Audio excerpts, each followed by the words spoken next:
Hey, what's up, North County? I'm your host, Randy Doty, and today we are talking all things Atascadero with the Atascadero Fire Department and the Atascadero Chamber. Welcome in, guys. Thanks for coming in. Great to be here. Yeah, so I'm excited to hear about what's happening. A lot of changes. A lot of changes happening, right? Yeah, there are. So, Dean, fire, Yep. and we got Steven with the Atascadero Chamber. So, excited. So, Steven, tell me what's happening with the Atascadero Chamber. You guys are rocking and rolling. Man, May is absolute mayhem for the chamber, Randy. It has just been, we got out of gala season, right? And then right into fest season, cider fest, beer fest. And then now we're going to be going up, we're going to be having our wine fest, right? And obviously we just partook in the Paso Wine Fest, and then we gear up for our own wine fest, the Lakeside Wine Festival. That's going to be June 13th at the Atascadero Lake Park. And then you get to go to the zoo and all that stuff, too. Exactly. Yeah, the tastings are incorporated throughout the park into the zoo space. And I think that's really the main difference, really, between the Paso Wine Fest and the Atascadero Wine Fest, is the Atascadero Wine Fest is more family-oriented. It's going to be a family-friendly wine festival, unlike the Paso festival, but two different constituencies, right? I want to say the Paso Wine Fest is a real great draw for tourism, and the Atascadero Wine Fest is a draw for our community. That's awesome. So, Steven, who'd you bring in with you today? Well, Randy, I brought Dean with me because I thought he would be a great guest on your show, because you know what? There's some big stuff going on down there at Station 1. If you haven't heard, they're about to begin the demolition and complete rebuild of that historical fire station. Wait, now that's news. So I'm glad we're able to Yeah, showcase that here, Dean. absolutely. Yeah, I'm happy to be here, and thanks for having me this morning, and happy to give a little background and history on how we got there. Well, first let's start. How long have you been in this industry? Sure. So I've been in fire service for about 23, 24 years, full-time, just over 20 years with the City of Atascadero. Wow. Yeah, it was a little bit of a career change for me. I graduated Cal Poly in the 90s and moved up to the Bay Area, and then chased my wife down here, who's a native to Atascadero. So Wow. raised a family here, and yeah, planted roots, and it's been an amazing adventure all the way through. So Did you obviously have the fire industry in your future, or? did not, no. So the association was through my wife, actually, who had a bunch of friends down here, and you guys probably know a lot of them. The Stornetta family, Chief Stornetta from Paso Fire, his twin brother Anthony that was in the fire service, and they encouraged me to get into it, and yeah, and needed a career change, and this is where I ended up. So it's been amazing. Wow, a lot of things have changed in Atascadero. I'm born and raised in Atascadero, and Yeah. the junior high right there, the fire station right at the top of the hill. Yep. And back in the 70s and 80s, it was so simple. Yeah. And now it's all changed. It's all changed. Obviously, the community's grown quite a bit. As Stephen was saying, we have a ton of events to support throughout the community, which in turns makes our calls for service go up in volume, which means we need some growth and expansion. So, that's what's happening. And Stephen, that's kind of happening with business too in Atascadero as well, right? Oh, yeah, absolutely. That shift is, you might as well call it the tide. It is going through Atascadero with a smooth and sure development. And the fire station is a great example of where the City of Atascadero is right now. And that is on the threshold of something new and something great, as well as a space in which new young professionals are being ushered into important roles within our community. You got young guys coming in under these, veterans there at the fire station, learning the craft, learning the trade. And it's a really beautiful thing to see. And I see that throughout Atascadero. I see young men and women coming into leadership roles, inheriting leadership roles, and really becoming those community champions that they themselves didn't even know they were born to be. Now you guys have a mixer coming up, right? Yeah, we have a mixer tonight. Tonight. We have a mixer tonight at the Portola Inn. Okay. Yeah, and that's always big. a big one. Yeah, Mayor Tom O'Malley's house, the historical Portola Inn, that's hosted by the Kiwanis Club as well, right? So you can't get a more community-oriented group of people together for that. And, it's going to be a ball. It's going to be a good one. And, it's one of those things where the last 3 mixers have been absolute success. And so it's fun to continue to see that program grow. And people can to attend that even though they're not part of the chamber. Oh yeah, absolutely. As well, right? Our chamber mixers are open to everybody. And so that being said, we've got some great mixers coming up. So if anybody's interested, just reach out to the chamber. We've got some awesome stuff coming up. Awesome. So Dean, let's jump back into Atascadero Fire Department. So Sure. Did you start off on the engine when you started with them? I did, or- yeah. So, kind of historically, right, we used to have a huge volunteer and reserve program in the organization. And then as things changed, training requirements got busier, people needed day jobs and stuff. That kind of shifted. So, I was a reserve firefighter when I started. I think there were 35 or 40 of us at the time. We used to do drill nights on Tuesday nights and, um, you know, kind of a very community oriented department. We had the big pager on my hip, so if we had a big incident, you know, the pager would open up and we'd Starts run down going and, off. yeah, grab our gear and go help with the fire or big incident, whatever it was, type of thing. Yeah, and then we still to this day have a good seasonal program, so we actually augment our staffing in the summer months and hire seasonal firefighters, similar to like a CAL FIRE model. We get busy fire seasons and such, so we actually are getting ready to do an academy for them in June. Bring those folks on the engine. But yeah, that's my background. I started as a reserve, became a seasonal firefighter, and then became full time in 2005. So I've been there just about 21 years. Tell me how the transition of the fire department has happened over the years from the one station, right there Sure. on, what is that? Traffic. Way? Yeah, Traffic Way and Lewis Avenue, right on the corner there. Yeah, so that station was acquired, I believe, early, maybe in the 20s, I think, in 1920s or something. But the station was actually built in 1952 and then occupied in 1953. So it was kind of a result of increasing calls for service, right? There was a big fire early on in the 20s that there was a big fire on the Eagle Ranch that started the fire protection district in general, right? There's an old building on Traffic Way that still stands. It's got the arches there. I think it's the Pilates studio now. And that was the original fire station back in the day. Oh, interesting. Old two-bay arch, fire station. Then upstairs was the living quarters for that. And then as calls for service expanded, the needs for emergency response, increased. They acquired that property on Traffic Way and Lewis Avenue right there and built that station in the 50s. So the one that you guys are currently at, or the one right there on Lewis Avenue, is that Station 1? That is Station 1, yep. And then in, I believe it was 1986, Station 2, that's at 9801 West Front. So it's across from the Chevron station, down The on south the end south of end of Atascadero. town, kind of Yeah. near the hotel there on that frontage road down there. That was built as a result of, again, increasing calls for service, need for more staffing, and then I believe it was the Jornada apartments that were going in at the time, and that was a contingent on them increasing the population of the city at that time, which they needed to build us a fire station. So that opened up, I think, in 1986, and that was built then for the expanding staffing and calls for service. What kind of emergency services since you've been with the Atascadero Fire Department, what has been the most increase in response needs? Just pure volume alone, right? So since I've started, the organization's been what we call an all-risk fire department, right? We respond to everything. We're not just fire. We've gone through a name change in that time frame to represent we're Atascadero Fire and Emergency Services, right? A lot of the calls for service are medical related. Pretty much the highest percentage of our call volume is in medical calls. We're all trained to the EMT or paramedic level. Everybody is. Everybody is at least an EMT or trained to a paramedic level. Huh. I got super interested in that and became a field training officer and did a lot of the EMS things along the way. So, and then of course, with an all-risk department, we respond to fires, traffic accidents, hazardous materials incidents. We, do lift assist, pick people up off the floor that are uninjured and just need some help around the house type of thing. So we do a little bit of everything, and I think just with the increase in volume and activity in the city over the years, increase in traffic flow, all the things, our volume, I've seen it increase. I think we probably ran somewhere around 12 or 1,300 calls a year when I started, and now we're pushing 3,600 calls a year. Wow. Yeah. That's amazing. For service. So are you finding people using the fire departments for just medical nowadays? In general, it seems like that's been a trend, right? People want to know what's going on. Maybe the hospitals are impacted.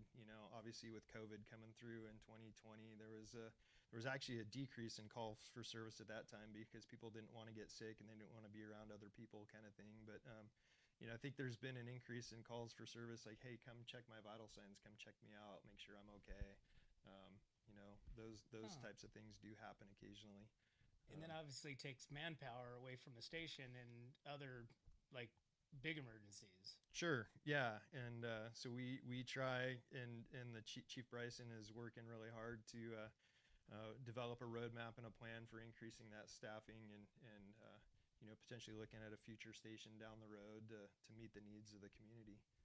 So Stephen, tell me how you feel with the Atascadero Fire Department and how that plays into the Atascadero Chamber and what you guys do downtown and in the North County. Well, you know what? That's a great question because the way that me and Dean came to be sitting in front of you today is because Dean is a part of an association of firemen in North County, and the chamber is proud to have them as a member at the Chamber of Commerce. And I thought to myself, how can I bring visibility to an organization that doesn't need more customers? Like they're good on the customers they have, if you will. But there's such crucial work being done by Dean and the other guys down there at the station. Some of them, are my friends, and I really think that in many communities, I think that your firemen are your silent heroes, and you really have this sense of kind of like mystery behind who those people are. And I really would like to shine the light on them. I think that people should know their firemen and their first responders by name. Absolutely. I'm a huge supporter of first responders. And so to be able to bring just education on what is happening at Fire Station 1 and just all the guys that are down there and the lives that they live, I think it's a firsthand look that our community badly needs. That's awesome. And that Dean and the guys down at the station, they deserve it. Absolutely. I Well, appreciate that. So Dean, tell me what does the day in the life of a fireman look like? Yeah, let's hear about that. Yeah. Well, we could kind of go over my last 48-hour shift. It was a fun one. So yeah, I just got off work this morning. So we work a 48-96 schedule, and that's been there since I've started. So essentially, we're on for 2 days. We do a shift briefing, shift exchange at a little before 8 o'clock in the morning. I did a briefing with the oncoming crew this morning on significant events, things that happen, tools, equipment that need attention. We had that fire up in, went and supported Paso Robles up on Golden Hill Road last night. So we had a little hose that was dirty, had to wash, needs to be hung in the tower. And then at this point, with all the station remodeling and the everything going on and getting ready to move out of that station here shortly, there's a lot of logistical planning and moving in terms of we got to take a long 50 plus years, 70 plus years of stuff, access it, make sure we're incorporating in the right way, take it over to the temporary facility that'll be the armory here within the next month, and do a temporary relocation until this thing gets demolished and rebuilt to some pretty cool standards. So we'll skip around a little bit. So you just mentioned that, is this station getting torn down? It is, yeah. Wow. So I'll give a little bit of background on the Public Safety Facilities Project in general. And if you go to Atascadero's website, you can find a lot of this information. But over the years, we've obviously, the city's recognized, the council people have recognized that it's an aged and outdated facility, right? Some of the trends in the fire service are that there's been an increase in risk in cancer in first responders in general, right? So one of the items that we looked at was, hey, we've got our workout equipment in the apparatus bay, and we pull engines in and out every day. There's benzene gases from the diesel fuel, and we're probably absorbing them through our skin while we're working out on the weight equipment there and such. And that's just one small example. We do have vehicle exhaust systems that pull the exhaust out of the station, but they're pretty old and outdated, right? In 1986 or 88, I don't remember what it was, there was an Essential Service Worker Act, or Essential Services Act, that came out from the government that basically said that we needed safe public safety facilities, police and fire needed safe facilities, and there were certain aged and outdated buildings that didn't meet those current standards, and anything built past that needs certain requirements. So actually Station 2 fell just before that time frame as well. So now there's a lot of new building codes, ordinances, safety features that are required to build into new public safeties buildings. So the city developed a plan We were looking at alternative means of funding to do this for several years. I've been fortunate enough to be on a facilities work group over the last few years to try to research what we need to do and how we need to get there. And it started in 2020 when we asked the community, we asked the voters to increase sales tax through Measure D20. And we were fortunate enough from the community that they reached out and they recognized that we needed that. They passed that, and so that's a big portion of the funding that's coming towards not only the demolition and rebuild of Station 1, but also making Station 2 equally as compatible. So if you notice and you drive by 9801 West Front, the living quarters are torn down there already. And in addition to that, we're going to upgrade and augment the police department facilities as well, give them a little bit more room, increase their office space, make it more safe, more comfortable for them. They're actually going to relocate their dispatch center and build another building just on that property site so that their dispatchers have a little more climate controlled, better stuff for their dispatching equipment, and gives their officers more room inside the facility. So do you guys are going to be temporarily moving over to the armory? Yeah. Right? So originally, back when after the sales tax measure passed, the city under Rochelle Rickard was a city manager at that time. She put together a steering committee essentially of representatives from police, fire, public works, technology, administrative services, finance, and the city manager's office. And they said, build this team, go research what we need from this sales tax measure, and let's see how we move forward. In that time frame, the armory was getting ready to, the government was getting ready to vacate that property. So her objective at that time frame was, let's see if we can do a joint police and fire facility at that state property. The state, by law, had to require that any state property got access to affordable housing. So we needed to try to find properties throughout town to appease the state, to try to offer them property in exchange for that so they could build affordable housing. That process dragged on for probably a little bit longer than we expected, and didn't work out essentially in the end of it. So fast forward, city manager Jim Lewis now is in position and said, hey, we've kind of gone long enough through this process. I don't think it's going to work out with the state negotiation. Let's go ahead and build the facilities that we need. We'll redo Station 1, which is what the voters wanted.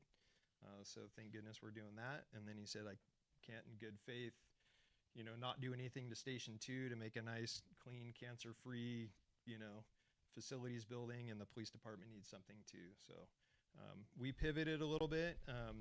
We're using the armory site as a temporary facility while Station 1 is getting completely razed and rebuilt over the next couple of years. So we were able to use various organizations to help us through that process. So that's where we are now, and we've bought some modular homes, and we've put some metal enclosures down at the armory property that you probably see up right now. There's some fencing around the lawn right now that the contractors are starting to put up to get ready to start that process here shortly. And that's the building next to the printery? Yeah, it's the building close to the printery. Yeah, It's right on the corner of Traffic Way and Lewis Avenue. That's another Yeah. ancient building. Yeah. Yeah, they're putting you guys in an ancient building. Well, we're going to be on site, kind of in the parking lot next to the community center, essentially. Yeah, right? absolutely. So we'll have a modular home there. The team, technology, and everybody else, the entire city staff is working to make that transition as smooth as possible. And then the contractor that we've hired and the architect, they're working with us too to get through that process. So Wow. So are you guys doing any renovation to the armory building itself, or we're you're doing not. it out? No, So we're leasing that Just the property property currently. itself. Yeah, we're leasing it. We've got an agreement to lease that property right now for at least during the build process. And what's the time frame for the build process? So the current projection is we're going to be actually vacating, I think, the first week of June and starting to move everything over to the temporary facility. I believe there was a city announcement that I think the date is June 8th that we're going to do kind of a groundbreaking ribbon cutting ceremony on kind of shovel ready, getting ready to take this thing down. Wow, that's crazy. It's Yeah. such a historic building. Would you say built in 1952. wow, Yeah. almost 100 years, Yeah. So I was 75 years. just talking to Chief Bryson the other day, and he's got some ideas in his head about keeping some of the history and the value behind some of that stuff. So I think we're actually going to take a pile of the bricks from the station and do something down the road. We'll have an announcement at some point down the road on what we'll do with some of that. But Well, there's also some sort of monument behind the station, which there is. what is that? So on as you're going towards the Fine Arts Academy down Traffic Way down there, right? It's the old entrance, the old hotel that was built. I don't even know what year, but there's a Boy Scouts over the years have adopted some of that area, and they have like projects they do to clean up the trees and the shrubs and the bushes. There's rose bushes and stuff down there, but there's original, from my understanding, steps going down to the hotel down in there. So through this process, we recognize that that's still a historical site, and that's going to be preserved throughout the build process. So it's somehow going to be incorporated with the new build. It will. Because we came across that a couple years ago when we were walking down there with the chief. I didn't even know that was there. Yeah. And I was like, what is this? It's a sunken in, brick, like you said, a step going down. And I think there's like a fountain of some sort. There is, and I think some of that's underground, and we're through the process. We're going to have to uncover it, and Historical Society will be involved in that process as well, and making sure we protect and preserve that. That's cool. Wow. So so this is Station 1. So Station 1 is getting leveled. There's Leveled. It is. no parts that are going to be remaining. And it'll be an amazing building when it comes at the end of it. There's some project renderings I think that you can see online right now too. We're going to try to keep it in the spirit of the downtown architecture. What do you see at City Hall and the middle school, and kind of that colony style brick facade? And that was one of the reasons we picked the team that went there, is they really read the city and the community's input in terms of the vision and how that thing's going to look and how it can still be a part of the community and representative of what we have downtown. And so obviously it's going to have to be much larger than what it is now. It is. It's going to be nearly 17,000 square feet, I think, at the end of it. What's the current one now? Oh, I'd have to look that one up. Maybe 11. Okay. 11,000, something like that. It'll be a 2-story station. It'll have pull-through apparatus bays. It'll have clean room environment so that when we go to a fire, we actually can shed our gear, not walk through living space, not dirty up the environment. We'll have ability to shower and throw our turnouts in extractors that clean them really well. We'll have separate, I mentioned the workout situation. We'll have a separate workout facility that's clean and away from any of the... And its own area without any of the fumes and stuff like that. Yeah, and then one of the bigger portions is over the years through this process and our growth, we've had to move our staff, our chief officers, and our admin over to City Hall.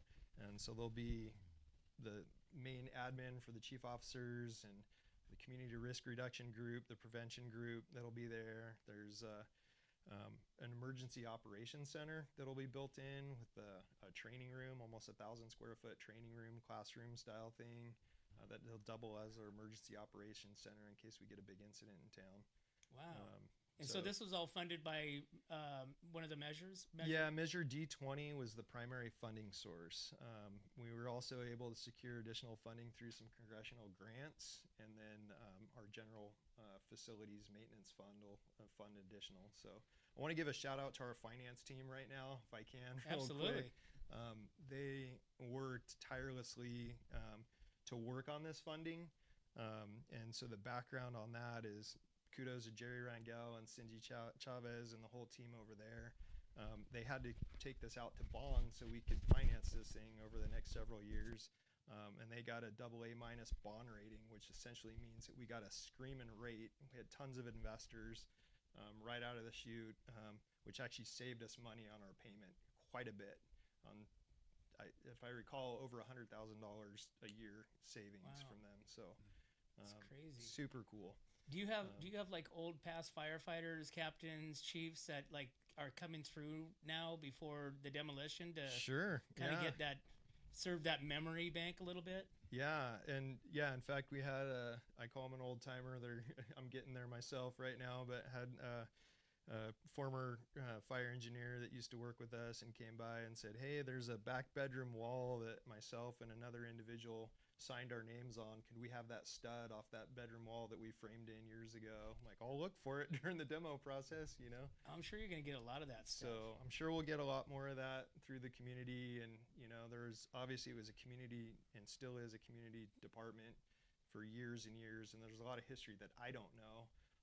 And I'm sure we'll have residents like you that have grown up here and family members and friends that'll come by and tell stories. And gosh, just think of the history that you guys are going to break down, and like, you know, the men and the women that, you know, built that facility. Yeah. You know, the hammers that were swung, you know, the stuff that you're going to find inside. Yeah, we're wondering if there's a time capsule somewhere. I think there might have been a rumor that there might be one in a flagpole. That seems to be a tradition, so we'll see. And nobody has any history of that? Not written, or I think everything I've heard is rumor mill. Yeah, we haven't seen or heard anything. Wow. Yeah. Any location that you guys are going to be? I mean, it's just going to be discover and find. Oh, I'll be so curious. You know, and Chief Bryson saying the same thing. He grew up down here and started his career at the beginning. You know, he'll be down here looking all the time, trying to figure out all the cool things that we don't remember or never knew. So you guys are going to be kind of going through this meticulously, you know, when you break it down to, you know, find these hidden treasures. Yeah, between ourselves at the fire department and the city staff that'll be involved with it, you know, throughout the entire process. So I'm sure we'll uncover some pretty cool things to share with the community. Yeah. Wow, that's going to be amazing. Yeah. So this is the build out for Station 1, and you guys are expanding and doing stuff to Station 2. Yeah, so Station 2 already, the living quarters have been taken down, and you know, they're, like I said, they're in their temporary facility that's on site there. We actually put the modular home on the south ramp of the fire station down there. We're keeping the apparatus bay as it is right now. It'll have some new doors and lighting and get cleaned up, but then the living quarters are going to match the architecture of Station 1 as well. They'll be brought to current code and safety type of things, and it'll be the front of it will be elevated up so it matches the level of the engine bay. If anybody's been there before, you're in the living quarters down here, and then you walk up a few steps to the app bay, and it just didn't seem right. So it'll additionally have all those cancer prevention type things, separate workout facility. So with the size of your current facilities, does that limit you with equipment that you can or can't have? Like you guys just got a new engine a few years back, correct? We just are taking delivery. We just took delivery of a new fire engine a few days ago that we're getting ready to put into service.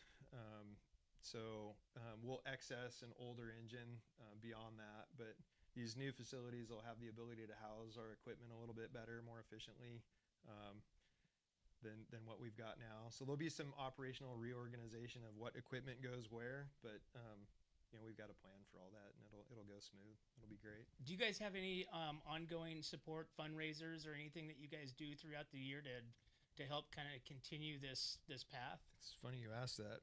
We've done a lot of fundraising in the past. I've been a part of it. We used to do an annual fireman's ball.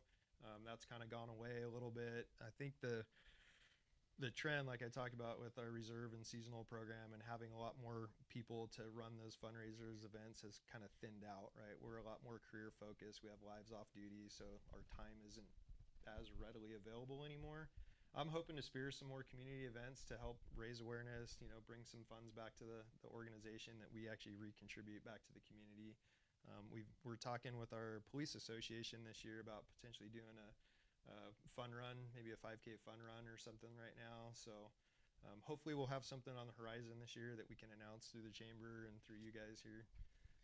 That'll come that direction. Because Stephen, that sounds like something that the Atascadero Chamber is like can be all on board. That's with. Right up our alley, Randy. Yeah. That's what we're here for. And by the way, we are members. We have members with the police association as well. I reached out to both, and the fire guys did get back to me first. So, Officer Pippin, I know you just retired, but wherever you are, I want to have you on the show, and I want to start bringing visibility to the police association as well, my man. We've got so many great first responders in our area, Randy, and we're blessed for it, man. It's one of those things, like I said, you can take it for granted, these unsung heroes, if you will. And for me, in my position as the manager of the membership, I get to essentially hang out with guys like Dean and try to tell their story.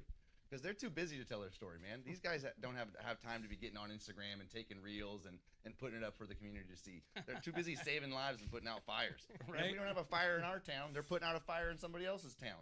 Because that's how firemen work. If there's not a fire in front of you, you're going to go find where the fire is. There's very, very little downtime for guys like Dean and his crew. And so I feel it's a perfect role for the chamber to help bring visibility to events like that.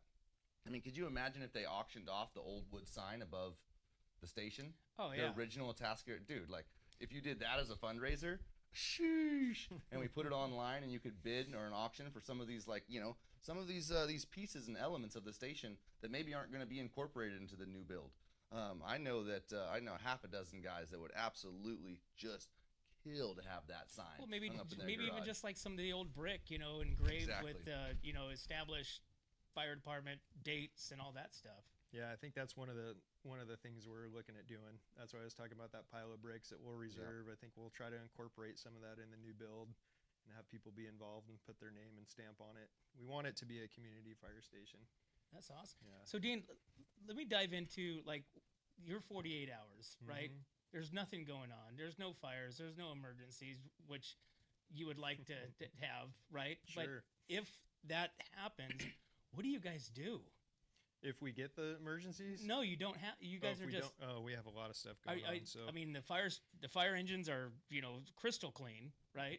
Got to keep them operationally ready to run, right? And people ask why we wash them all the time. Well, we're actually inspecting them while we're doing that, making sure everything's secure, right? Making sure our tax dollars protected, and we're ready to roll in the event of an emergency, right? So, we have a lot of things to do. Obviously, vehicle and equipment checks. Station grounds maintenance type of stuff. We're in the middle of the move process right now. We, as a smaller organization, have to wear multiple hats too, and I think the city as a whole has done a wonderful job of that. Right, everybody in the city wears multiple hats, but we have work group designations. Right, so I'm on the facilities build team. Zach Jackson, who Stephen reached out to before, he has GIS and mapping program type of stuff that he works with. He's on the community outreach group. We have grant writing groups. We have technology work groups. We have training work groups. We have all kinds of things. We have to meet a minimum number of training hours every year. We've got training standards and stuff that we need to practice all the time. There's always something. We have a North County USAR team that we join up with Paso Robles with, and they do a training every month or two. 7 or 8 folks from each organization that get together and get trained on technical rescue aspects, urban search and rescue. They do swift water rescue training, trench, building collapse, all kinds of stuff. So there's always moving parts. There's always something going on. So there's no downtime. There's not a whole lot of downtime. And I was talking about earlier, this 48-hour shift was one of those shifts. There's not much downtime. We'll try to rest when we can. We get some sleep here and there, We'll try to pop on a good TV show, eat a good dinner together, but it gets interrupted, and we know that, and that's what we're here for. We're going to work for 48 hours, and then we get days off. We get to rest. So you get, 3 days off? 4 days off. 4 days off? Yeah. So it's 2 on, 4 off? 2 on, 4 off. Just rotates? And it just rotates, yeah. But like Zach, I was telling Steven, he's down in a class getting ready for fire season. He's on an incident management team that travels up and down the state and even out of state to chase big emergencies, and that value of the training and experience he gets brings it back to Atascadero to be able to manage and help with large scale emergencies here too. So how does residents, landowners, their weed abatement, play a role into your guys's, needs? We love it. Thank you for prompting me on that. I didn't talk about our community risk reduction side of things, and Chief Van Son couldn't be here this morning, but we have a community risk reduction battalion chief that handles prevention, weed abatement, kind of general safety of our community with respect to, we have obviously a high risk with wildland urban intermix fires, meaning we got a bunch of homes scattered in the wildland area. And so he's done a phenomenal job, and we've had this program for years of a fuels reduction program. So we have backyard chipping.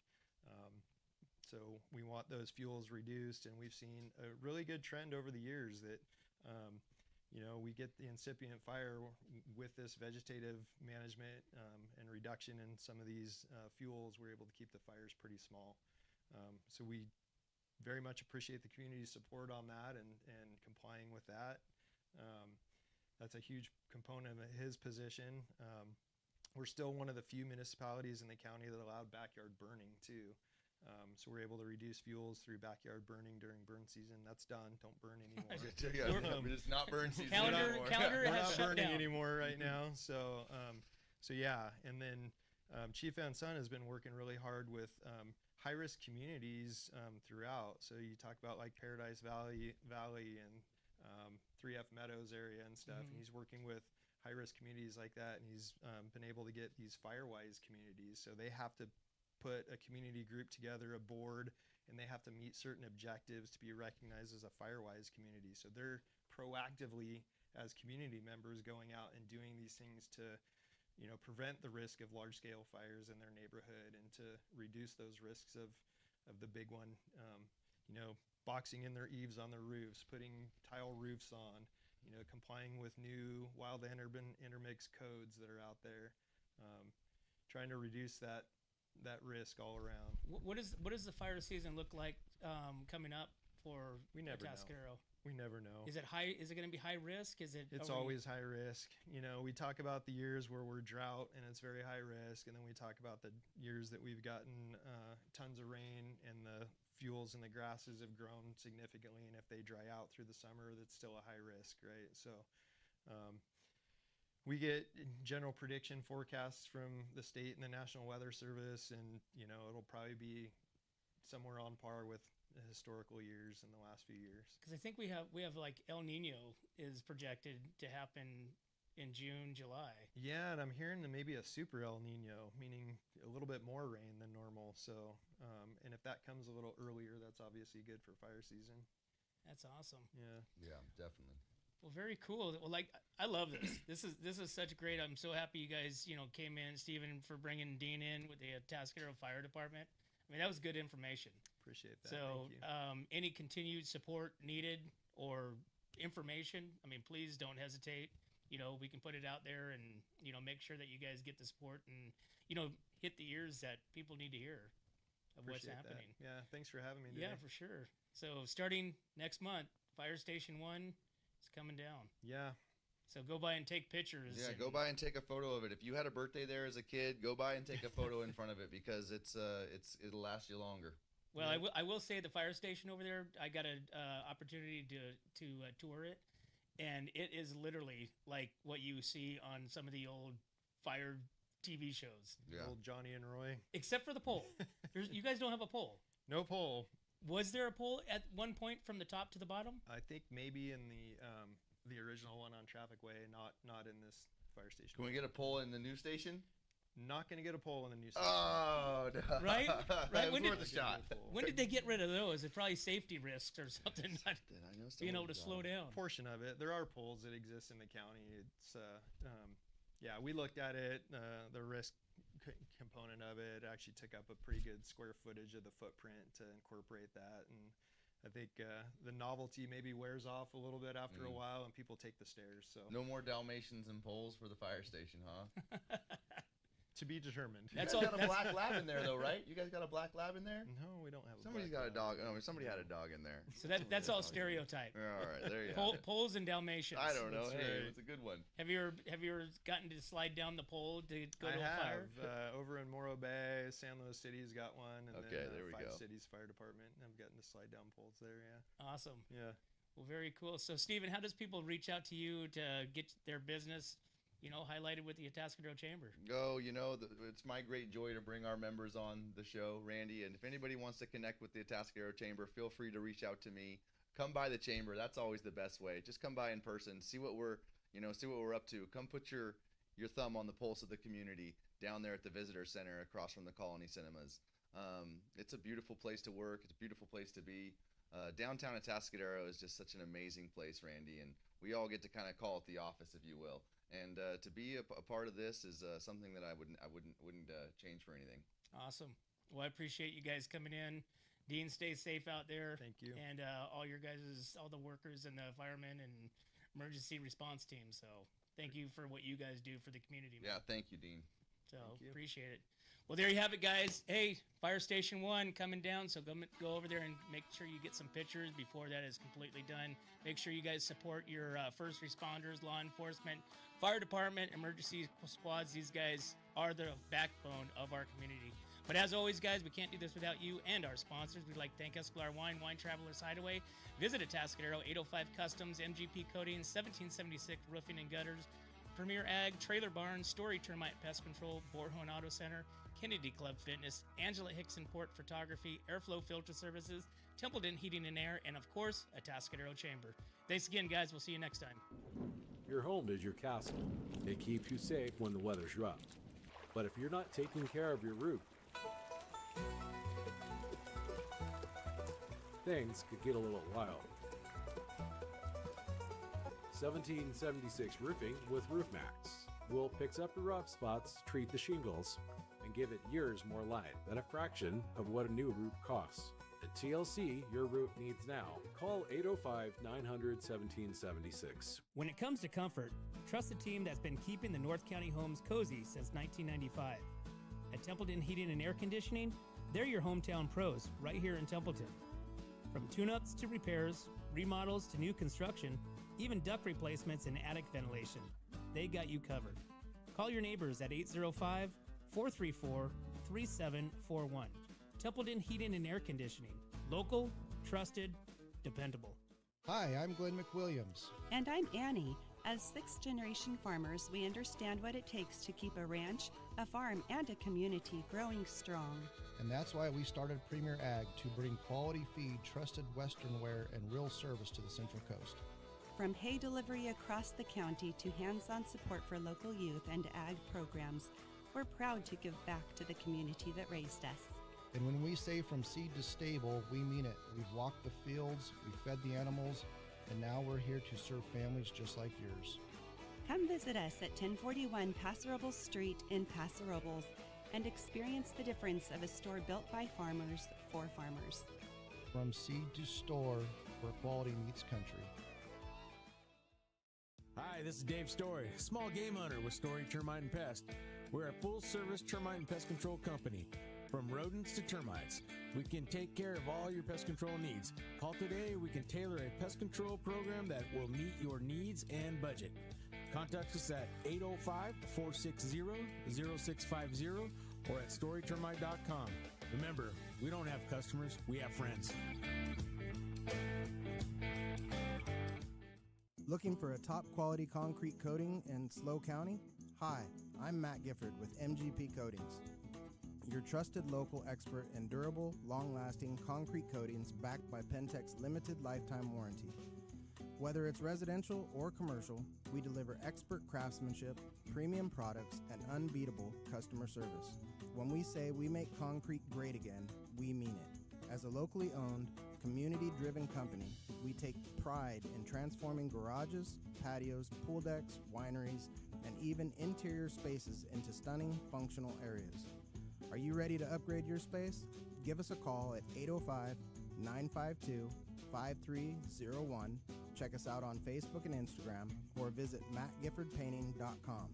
Join the MGP Coating family today. What's up, North County? This is Teresa Branch with Airflow Filter Service. We are a family-owned business right here in the North County. We have air filters, oils and lubricants, and hydraulic hoses. We provide services that include air filter cleaning, DPF cleaning, and waste oil collection. Come check us out at 1140 Ramada Drive, and we can help you with all your automotive and industrial vehicle needs. Atascadero isn't your standard getaway. We're unique, just like you. We're growing, transforming, and figuring it out as we go. We're a town filled with innovators, artists, makers, and game changers. We're a little bit country, a little bit funky, and always authentic. We're here for your good times, your slow times, and your changing times. We are all in Atascadero. Come see for yourself. Learn more at visitatascadero.com.